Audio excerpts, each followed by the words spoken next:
I'm absolutely thrilled to have somebody on the show today who I've been chasing down for, I feel like it's been a couple of years now. So I'm thrilled to bring you the one and only Kendra Lust.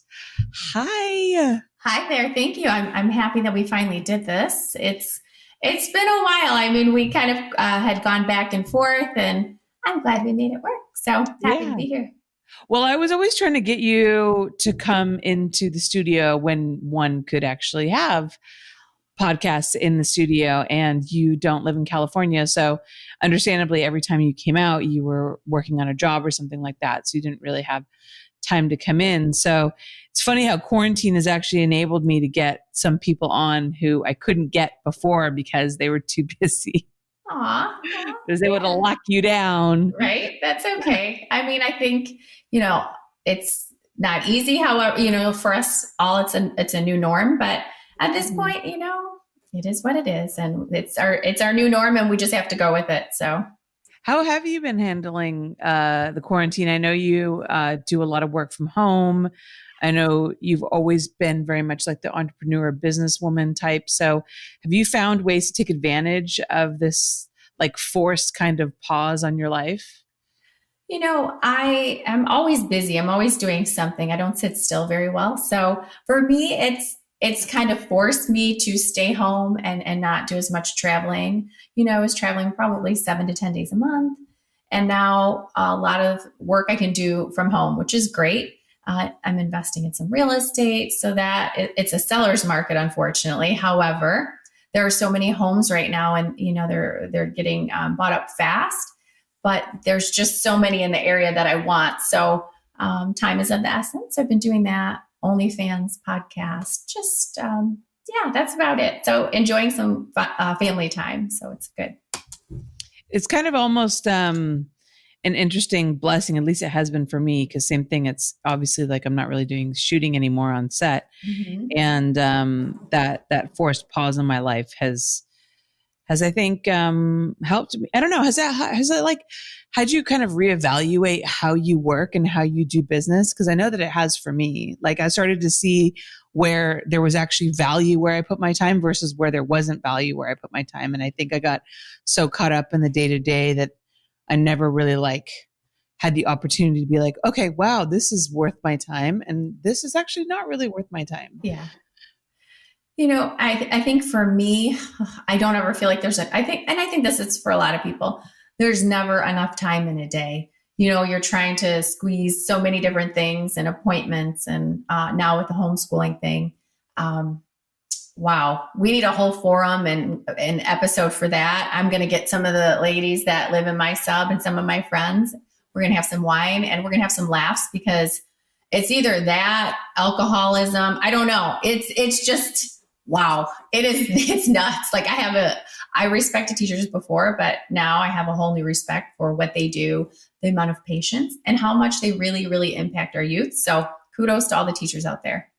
Yeah. Yeah. I mean, I can't even imagine. I have a child, and this is going to come out, I think I said like December. So yeah, when this episode comes out, I will hopefully have given birth to this child. But at the moment, she's still just inside me, and that's hard enough for me. I can't even imagine what it's like having a full grown kid that you have to entertain, teach, plus all the things that parents have to do anyways. Right. So, but in all honesty, it's been a good thing. And I almost felt guilty because I know a lot of parents are not able to work from home, and a lot of people have lost their jobs, or they have to homeschool their kids and they can't work. So there's a lot of people struggling. So, I try to think big picture, and I'm grateful that I can do this, and it's quality time. I mean, even if it sometimes we want to choke each other, I'd rather be here than be anywhere else in the world. So it's a good right. thing. Yeah. Yeah. So the fact that you can work from home, and you've always been like an entrepreneur, businesswoman. I think everybody in the business knows you as somebody who comes in, you shoot your scenes, but it seems to me like you've mostly really been able to, eke out a living on your own terms at home, doing your own projects. So tell me about like, what is kind of occupying your time right now that's keeping you busy, since you're not feature dancing and you're not working on set. Yes. And, you know, I miss that. I really do, because it's a way to connect with fans, aside from, you know, some of the social media platforms that we use. But I don't know, it's live entertainment. And I think nothing beats seeing someone in the flesh. So I'm a little bummed about that. But, you know, it's okay. I think after the election, and that's all I'll say, this will probably all be over soon. So aside from that, obviously, a lot of the girls, and I mean, even non-industry people, cam girls, Bella Thorne. I mean, Bella Thorne, you heard about that. Everybody is kind of jumping on the OnlyFans bandwagon. And I think it's a good thing. I mean, I feel like whatever people do to, you know, supplement their income or whatever they have to do. So if it works for them, it's working for me. And I'm grateful for that. I enjoy, you know, corresponding with fans and doing the custom videos, and that's kind of fun. So it's kind of a naughty couple nights a week where I do actually sneak away to a local hotel. It's a really nice hotel. And, you know, I have my mask, I have my gear, and I just go in very discreetly, and I go and do my work, and then I come back home. You know, now that school has started, I can do it at home, but, you know, it's a different scenery. So that keeps me really busy. Real estate, again, just been kind of looking at new places, couple commercial buildings. So, I mean, that's good. It's exciting, but it's a new area for me. So it's a lot of research and things I don't know. So it's a challenge, but, you know, I get bored easily. So it's a good challenge. Podcast, that's fun. Painful at times, because, you know, I mean, it's like, what the hell are we doing? Or we went over on time, or we really shouldn't have done this. And then to actually listen to yourself, it's completely different. I don't even like to watch my scenes. So I have to force myself to listen. And yeah, because you do need to listen to yourself to improve. I know exactly what you mean. And I've been doing my podcast for about 3 years. And I definitely still feel like there's so much more room for improvement. I hear myself, and I hear all of the ums and the likes, and it's really irritating. And it's funny because, you know, I have my YouTube channel, and some of my most popular episodes are my early ones. So I get a lot of negative feedback on my interview skills. And I feel like I've taken that feedback and I've internalized it, and I feel like I've gotten better, but it is still annoying to go back and read those comments. And I'm like, but I'm better now. Like, stop judging me on the way I was a year ago. So what do you find to be the most challenging thing about doing a podcast? I think it is the public speaking portion of it. I don't really think twice about performing, you know. I don't know why, maybe because it's more natural to me. Mm-hmm. However, when I'm in front of it, even though it's, you know, my co-host, I just feel I talk fast. I'm high energy. So I need to take a breath, slow it down. And I'm doing it now. That's just who I am. Again, see? And I think one of my people said, if she says this one more time, I'm like, oh, I really want to bump his ass. Like, really? Cut me some slack, homie. But it's constructive, and it comes from an outside perspective, and they're fans, and they have most of their comments are positive. However, you know, you have to take in consideration negative feedback, and it happens. That's life. So yeah. As a creator, it's something that is inevitable, especially on YouTube, where people just love to troll you. It's so, I mean, honestly, of all the platforms that I'm on, I get the most amount of negative feedback from my YouTube channel, for sure. I think it also works with the algorithm situation too, because the thing is that kind of unlike Twitter, Instagram, people generally go on your feed if they know you and they're fans of you and they follow you. Yes. But the way that YouTube works is that it pushes your videos out to people who don't know who you are. If you fall into some kind of algorithm where they think, oh, this person will enjoy this video. So I'll get a lot of people who will come on and be like, who the fuck is Holly Randall? And this girl's a moron, you know? Oh, gosh. Yeah. So it leaves you more open to those kinds of criticisms, but it's also a great way people discover you so much more easily. And it's a great way to really get your name out there. So what gave you the idea to tell us a little bit more about the podcast? It's called Beauty and the Beast, right? It is. And tell us what it's about, what gave you the idea for it, what your co-host is like, what your episodes are about, all that stuff. Yes. So, my co-host, love him to death. He's great. I met him a couple of years ago in Vegas. I was celebrating my birthday and we had mutual friends. He is a UFC fighter. He had taken some time off due to a really, really tragic, it was probably one of the worst injuries. The surgeon said he had seen of that type and it was pretty bad. So he didn't know if he was going to fight again. So he was doing some stuff for YouTube. He has this thing called Beat My Meat and, he bets, he's into sports. So, I mean, he's always, he trains at the gym. Like he has a group of, I don't know, like young college guys or whatever back in Kansas City. So he's always doing something, but I never knew that he was going to, decide to fight again. So I thought he's really funny. We have good chemistry.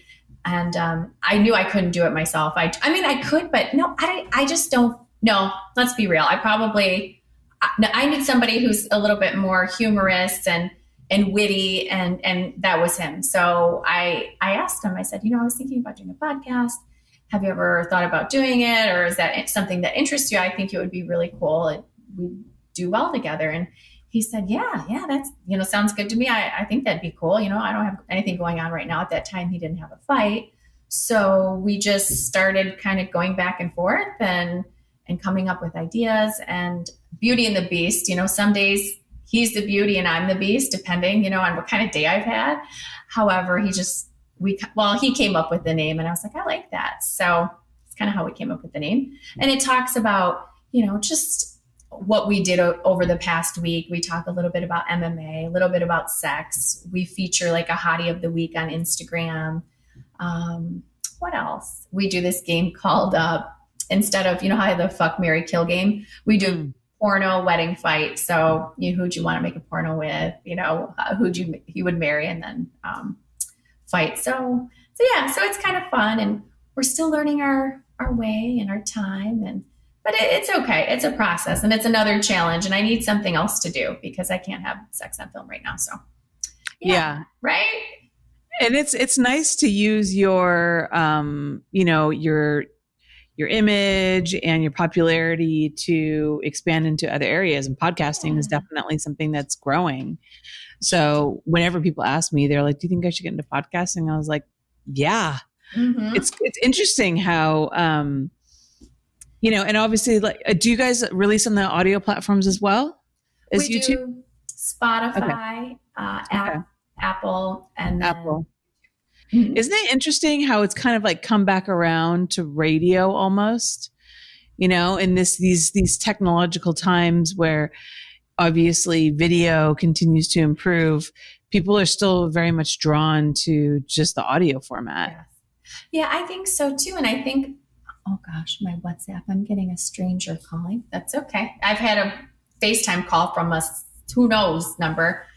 I can only imagine. I get those sometimes. So I do. And you probably get them much worse than me. I think, I don't know. They're all calling. Everyone's calling, I don't know how the girls, I don't know, they deal with it, but, so getting back to what you're saying, I think too, it's just a lack of time. A lot of people they don't have a lot of time. So it's easy to kind of listen to a podcast while you're doing the dishes or even like an audiobook. It's instead of sitting down to read, a lot of times I have a hard time just sitting still, period. So it's nice to just upload a book or listen to a podcast. So, yeah. So, are you guys ever like gonna do guests or are you just going to keep it like between the two of you? Have you decided or are you still kind of filling it out? Oh yeah. We have to have guests. It's like, who wants to eat the same pizza, every day? It just, for me, I feel it's going to get kind of, I don't want to say lame, but we're going to have things to talk about, but it's nice to highlight someone else or bring someone else on and, spice it up. So absolutely. So, but you haven't done any guests yet, but no, I said, I think we're ready, but then I get nervous. Maybe we're not, but it's like, I feel like having a kid. Are you ever really ready? But maybe we should be a little bit more ready. So we're at our 10th podcast we should probably wait a little bit longer. My guy disagrees. He said, just do it. And it's like, so yeah, sometime soon though, for sure. Yeah, it's definitely like a whole other beast, but it's a lot of fun. For me, my podcast has taught me so much, and I've learned so much about other people and different experiences, and it's just been a really like eye-opening experience for me. So I feel really grateful. I feel like it's enriched my life, Yeah. Because how often do we really sit down and have like a straight up conversation with somebody for about an hour, without the distractions of our phone or this or that, and actually get to know somebody. It's I feel like that's kind of a lost art. It is. Absolutely. It is. I tried telling myself, okay, I am going to set my phone down between these hours of the day, right? It doesn't happen because people are on different time zones and then I get worried too. Oh gosh, if there's an emergency, my mom's in Florida and if I miss it. So it's a necessary evil, unfortunately. Yeah. Have you, I haven't watched that documentary that everyone keeps talking about, The Social Dilemma. And I know that it's basic. I think a lot of it has to do with, how we get fed misinformation from various social media platforms. I'm not sure. Like I said, I haven't seen it. Okay. But I do know that there have been studies that have shown, that like the phone is kind of addicting, and like there's little, like it encourages like those little drips of dopamine when you're checking, your social media, how many likes you got on something, comments you got on something. And I think it's so hard for people like you and me because we basically make our living off of those platforms, right? Like that's how we advertise our products, and that's how we get people to sign up for our platforms. So, I'm almost jealous of those people who, my brother and my sister-in-law are very like anti-social media, and they're on it, but they hardly ever check it. I see. They hardly ever go on. And I'm always, part of me is kind of jealous, that they don't need to do that. Like they can live their lives outside of that bubble. Whereas I can't. If anything, I don't post on social media enough. Yes. No, I'm guilty as charged. And it is. It's a struggle. Absolutely. And, I forgot my phone. I had an appointment and I thought, you know what, that's fine with it. I was actually okay with it. A little nervous. However, my husband knew where I was going, so not a big deal. So yeah, it's okay. I mean, we have to. We don't really have a choice, but it is nice just to go back to the times when cell phones weren't and social media wasn't so important. I'll have to watch that though. I'm actually interested in seeing, I guess, learning what the studies found based upon that, because I do believe social media can be so negative for some of these young teens, and it has such a negative impact on them, and it's not healthy, for them. So I don't know. Yeah, it's crazy. I think that you and I are so fortunate to have grown up in a time when cell phones didn't exist. I really feel like our generation is kind of like so lucky for that. And it's funny because I'm actually cleaning out a bunch of stuff in my office today, and there was this huge so obviously I think most people know I'm a photographer. I've been shooting pictures constantly ever since I got my first film camera at 12. But I've been shooting pictures like constantly ever since then, like all the time. So I have so many pictures of all my friends from elementary school, high school, through college, like just an insane amount of photos all on film.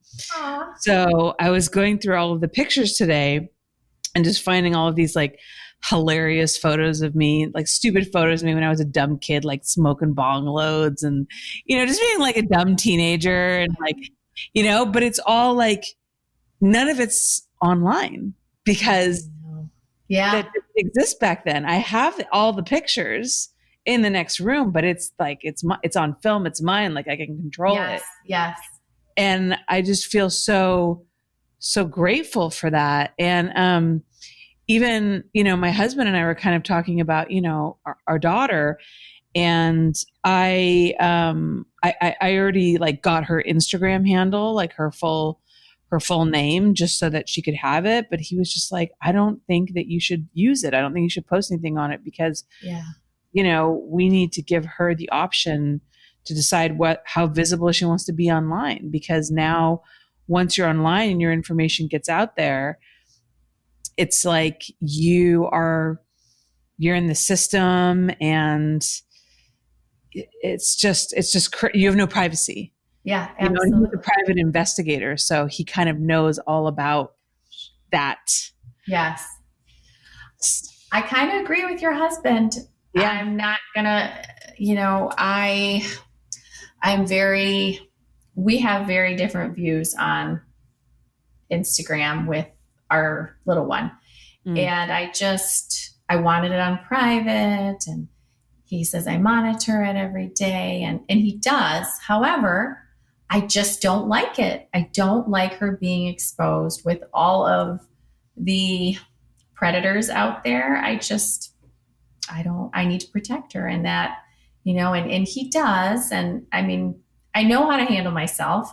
However, you don't know every situation. You can't forecast the future. And I just feel I just don't want to expose her to that. It's just too soon. Yeah. And also too, like her ability to access information that she's not ready for. Yes. Ready absolutely. to understand, that kind of thing. Yeah. It's crazy. I don't know.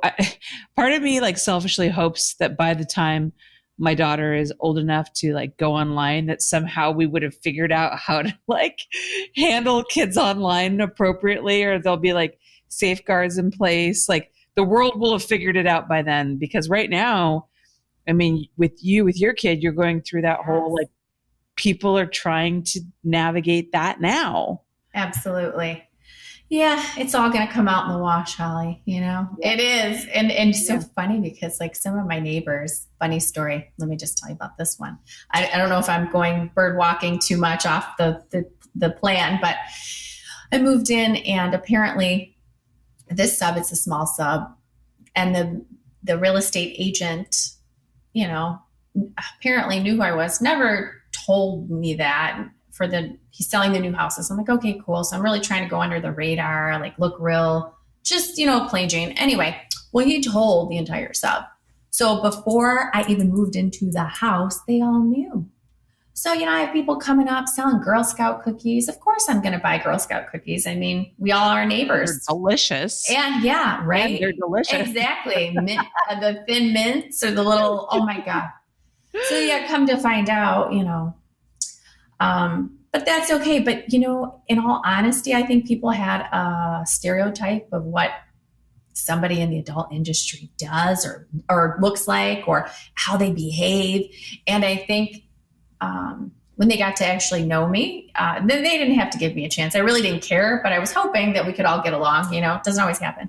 They were just like, wow, So I like that. I don't know where I'm going with this, but it's nice to blend and get along. I totally lost my point of my story now.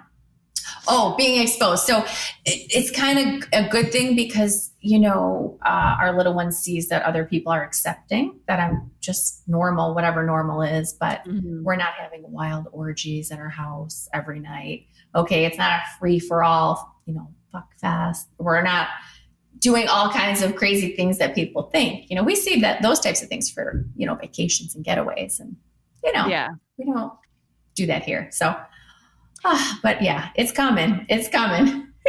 Yeah. I mean, it's funny, the misconceptions that people have about the adult industry and the people in it, which is another reason why I wanted to do this podcast. And one of the better, I know earlier I was talking about all the negative stuff that I get from people, but I also get really positive feedback from people about like, wow, I didn't realize like porn stars could be so cool and so normal and so smart and so together and just like you and me. And I was like, yeah, they're just, we're all just normal people. Our jobs are a little different, but for the most part, like, they're wonderful people.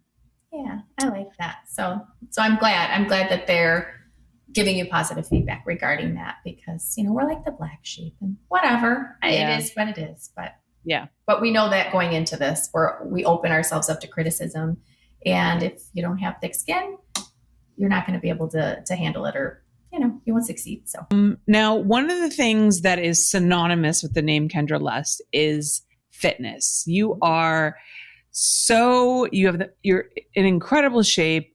You're always posting pictures of yourself at the gym. Have you always really been into fitness, and what drives you in that way? Well, thank you. First of all, I've always really been active as far as like an athlete, not obviously on a professional level, but I've always just been an active kid. I've played sports for as long as I can remember. And what were some of your like main sports that you played? I loved basketball. So I remember going to school. This was elementary, and my dad, after I got done with my first grade homework, not that much back then, he would set up chairs, and then he'd make me dribble every day, in and out of chairs, in and out of chairs. And I go, why is he making me do this? Like, this is torture. But I was I'm a very good ball handler in and out of the bedroom because of that. So let's just say I can juggle some balls, and, I can penetrate that defense. So yeah. Basketball, I played softball, and, I was pretty good at most sports. I was just naturally pretty athletically inclined. And then I think it was like my freshman year in high school, I discovered the mezzanine upstairs, and it was a place where you could lift weights. So I just started lifting weights and trying, messing around in there. There was an older girl who kind of taught me some things, and just been working out ever since. I'm to the point now, it's a struggle, especially during this pandemic. I do it just because if I don't do it, I don't even feel right. I just get bitchy, and my husband's like, okay, you really need to do something because, you're crabbing at me and I didn't do anything to go work out. You'll feel better. And I do, sometimes just getting out. Yeah, it was like the same thing for me. So I was always doing sports when I was a kid, mostly horseback riding, because that was, what my mom was so crazy about. So I did a lot of that. That was my the most consuming sport that I did, which was great. But it also too, like my husband and I were talking about it, because he's like, has always played sports. Hockey's his main thing. He plays hockey all the time, sometimes twice a day. Yesterday, he played 2 hockey games. So he's like fanatical about hockey. And we were just talking about how important it is, I think, to raise kids with sports. Yes. Because the exercise is really important, but also too, like the teamwork is really important. And learning how to communicate with other people and socialize and work as a team.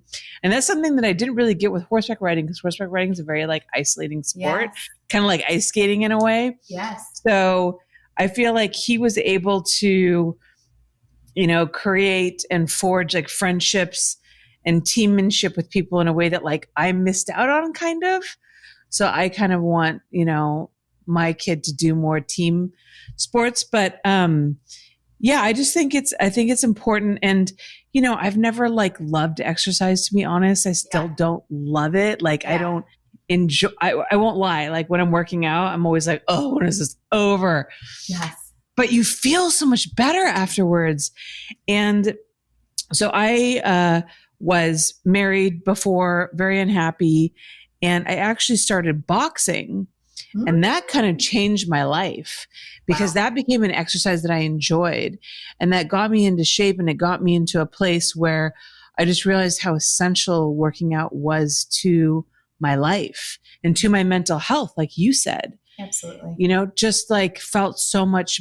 And then it got to a point where now, I work out, not just obviously to stay healthy and physically fit, but really mentally, because especially as you get older and you have more stress on you and you build a career and you have all these expectations, that stress relief that exercise brings you is life-changing. And I have to tell you, now that I'm almost 9 months pregnant, I threw my hip out like 2.5 weeks ago. So now I can't work out anymore.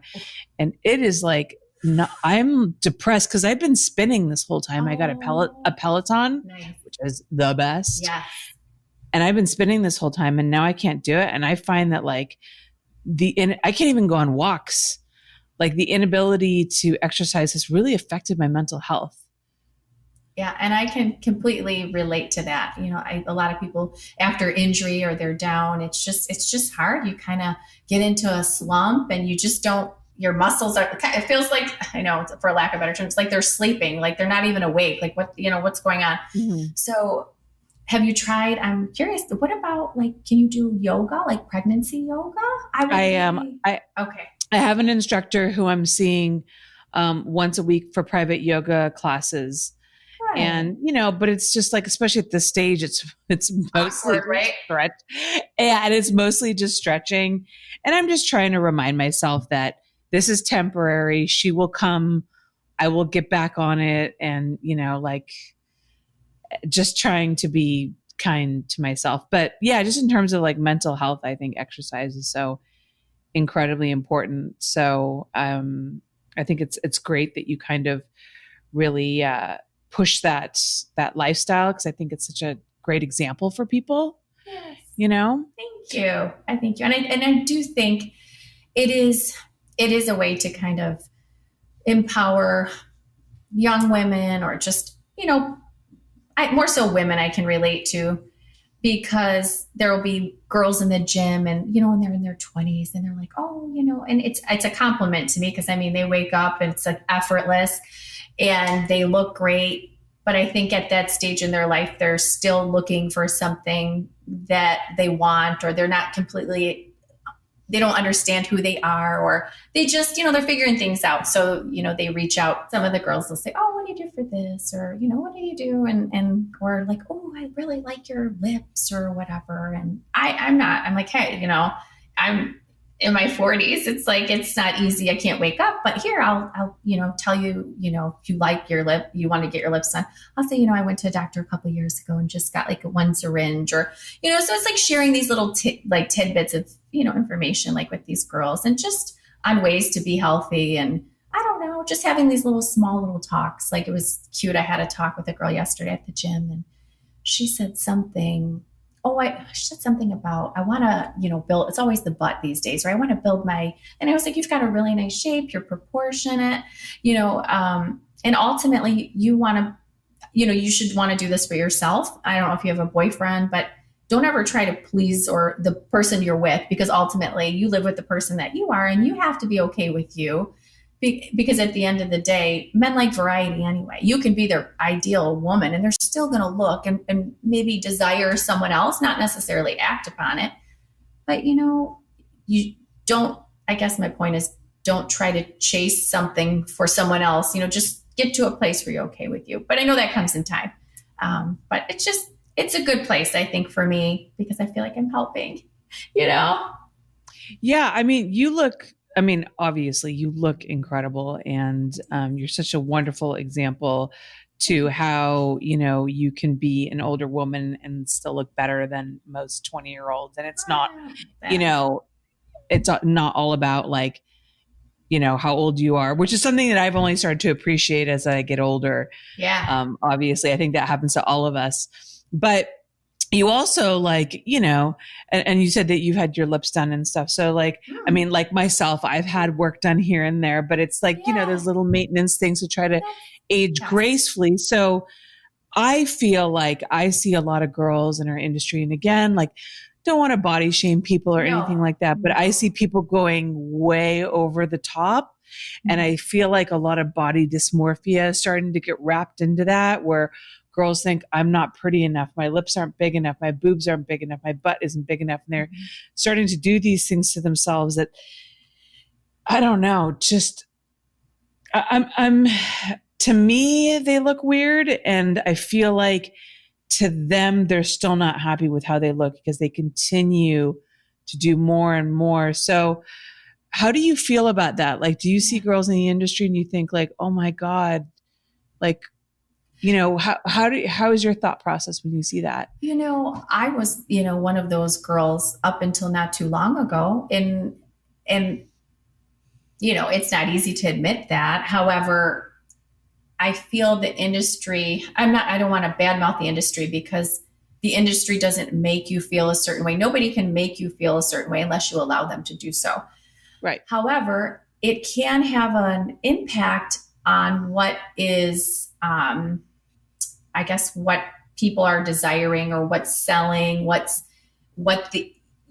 you think society thinks an ideal image is, because it's in your face, in your face, in your face. So, sometimes I think it's difficult. And, even for me, I thought, man, I'm too thin. Oh, now I'm too, maybe I should, do this, or, so it's just like these little things. And it's like, well, when is enough enough?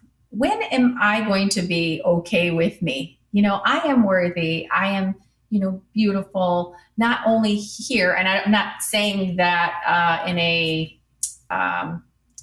pretentious way or a cocky way. It's just, I feel pretty. I feel good about who I am. And I have more to offer this world than just aesthetics. And, but it takes a while to get there. I just, I don't know. Sometimes I feel sad for some of the girls. I really do, because I think at the end of the day, they don't have an identity outside of the industry. And there's more to the industry than just, your alter ego. You have to kind of reflect and be okay with here, and it's not easy. It wasn't easy for me for a long time.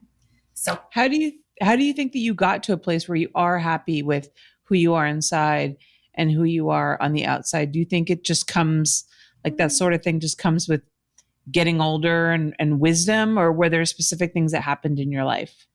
I think it was actually having this time. So this was just recently, and it's not like I would self-deprecate, but I just thought, oh, maybe I should do this. Maybe I should, and I think we're all always maybe questioning, trying to, improve ourselves. But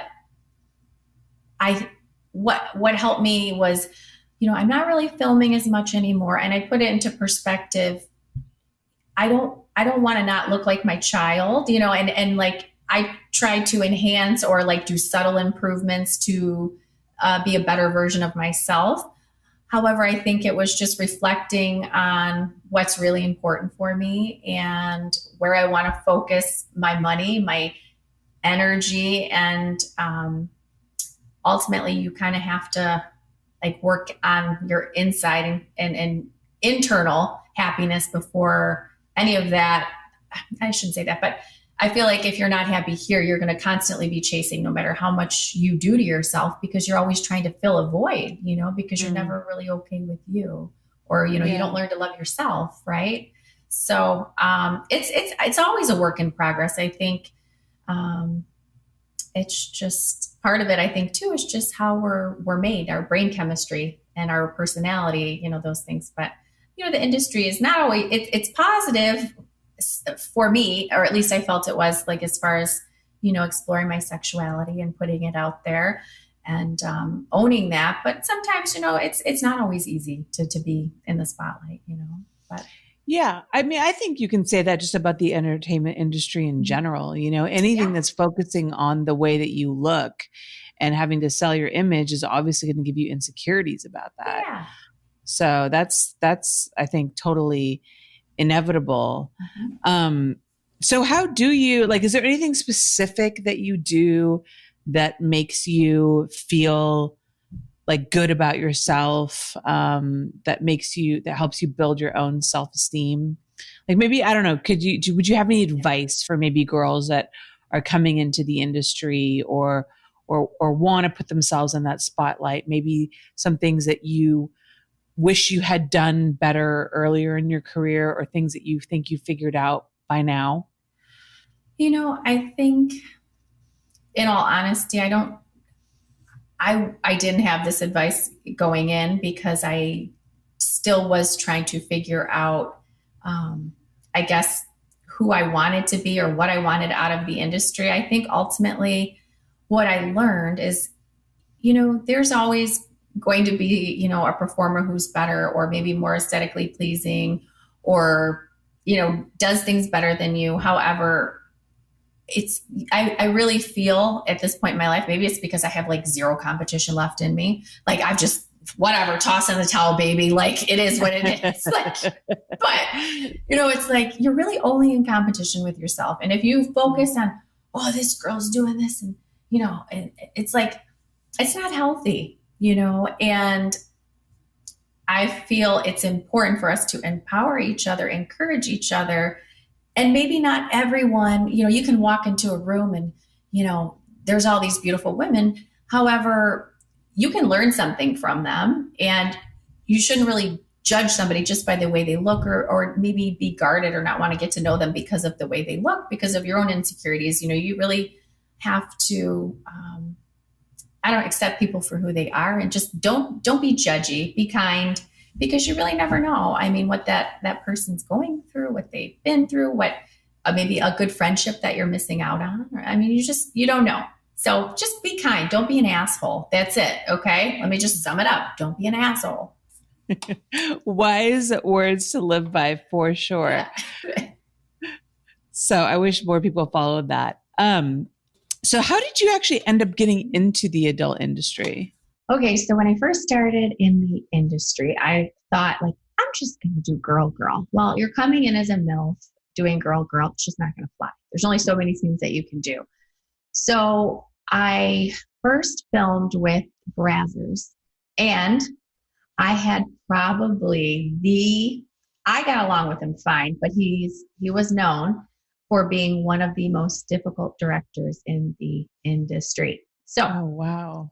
I was like, this guy's not very nice to staff. Like, the camera guy, he was very condescending. It was a very uncomfortable time on set. And I'm nervous as hell because It's my first time. I'm literally shaking. I have dialogue. That's even worse. However, Eva Carrera was the girl I was working with. And I want to say she's from Europe, and she's tough. I mean, she was essentially, it was a hot and mean scene. So she was, going to rough me up a little bit. And that was your first scene? It sure was. Wow. Yeah. They're not breaking you in easy. No, hot and mean. So once the camera started rolling, I mean, I kind of got into scene. I really didn't know what to do. I mean, I had a little direction, but I was so nervous because the director was so abrasive, for lack of better words. And I was just so nervous, like he was going to yell at me or something. And he didn't. We ended up talking about shoes. And I mean, he was really nice and we got along great. However, I felt really bad. Like you just beat them up, but whatever. So it went well though. I mean, it was, a girl. She was kind of roughing me up on the bed and commanding me to do all these things. And I can be quite submissive. Just depends on who I'm in the room with, or who I'm in the scene with. So I was totally fine with taking commands from her. She did play the role well. It was very natural. She'd been doing it for a while, and I had a lot of fun with it. I was just like, okay, what do I do now? Like, I don't know. So they, after the scene, we kind of talked, and they said, you should probably get an agent or whatever, if it's something you want to do. And yeah, that was, I mean, I didn't give too much detail, but it was fun. I had fun with it. And yeah, so. It felt like something that you wanted to do again. Oh yeah. Maybe not so much the hot and mean, because I'm not really into pain.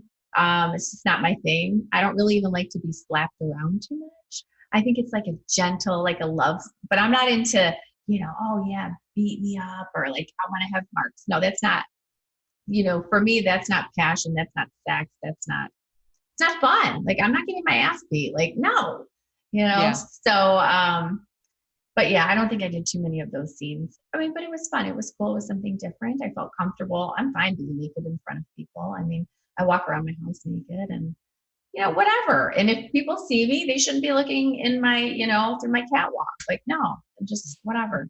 I'm free. This is my house. And yeah. So. What are your favorite kinds of scenes to do? Do you prefer to do more romantic scenes? Do you like scenes with dialogue? Do you prefer to not have a storyline? Like, what's your ideal kind of scene that you like to shoot? Well, it's definitely not VR. Jesus Lord. It's like, wait, here's how you do the kiss. Okay, now, I'll tell you, here's how you're gonna, you have to pretend like you're kissing the person in the camera. So, I mean, you look like a complete idiot because you have these goggles, and the poor guy, you can't see his face. All you see is like, like this, and you're like, you're kissing, so you feel like an ass, right? So you're the worst guy, Like, I feel bad for the guy because he has to sit there like a robot, like, and keep it together. I'm like, Yeah, they can't even move. I I mean, know. it's really tough for a I guy to shoot know. VR. I had to feed a guy soup one time. Come here. Anyway, so I would have to say, I mean, I like Gonzo because a lot of times you just go in and there's not much dialogue. So we can be whoever we want to be and you just go into sex. And Mm-hmm. I like that, but then sometimes I do like the storyline. They're funny, they kind of set the mood and people can picture themselves being, the pizza boy delivering a pizza and I drag him in and, I take advantage of him. He gets the tip. Actually, he gives me the tip and, so it's fun. But features are fun, but they're just long and grueling. And I don't know, my acting, I feel could be better. So it's not like my favorite. So yeah, probably Gonzo. Right. Yeah. Yeah. That makes sense. Just kind of Mhm. gets you right into the Yeah. action, what everybody came there to see. Right. But sometimes the build up too, even when I watch it, I'm like, oh, this is hot. Like, I like when, he's talking to her and the facial expressions, a little bit of tension, but not too drawn out. Who are some of your favorite performers to work with? Hmm. There's so many. And then I feel like I'm leaving people out. I know trust me, it's a difficult question. I hate it when people ask me the same thing because I'm like, I love everybody. I really don't. There's some guys that I could take or leave. Like I think, and I'm just like, seriously, don't open your mouth. Like I'm just gonna grudge. But I really like, oh gosh, there's just so many amazing performers. And there's so many people like I haven't even had a chance to work with. But some of my favorites that come to mind, definitely Abigail Mack. I love her. She's so sweet, sexual. Yeah. She's fun. I don't know. I have fun when I'm on set with her. Oh my gosh. I mean, I love Riley Reid. She was one of my probably one of the first performers I worked with. And she's a lot of fun. She's bubbly, go with the flow. And I like that, she likes what she's doing. And same with India Summer. I really love working with her. She's just she kind of has like this very, not a hippie, but just like this peace and love for all, but she'll like that. So she's a lot of fun. And I haven't worked with her in a long time. So that would be nice to rekindle a little something.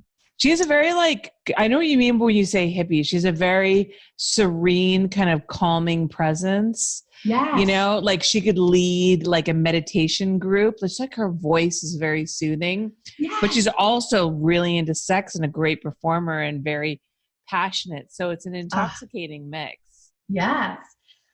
So, I mean, as far as some of the girls, and then, guys, I'm always seem to gravitate to the, the veterans who just, I mean, Manuel, I always, what they're doing. That's right. And I think it's just experience too, but there's some young guys that, pretty good. There was, oh God, no, I can't think of his name. It's terrible. So terrible. I can't think of his name, but yeah, definitely Manuel. Kieran Lee is great to work with. He always makes it fun and exciting and you have a good time, even when I'm messing up dialogue.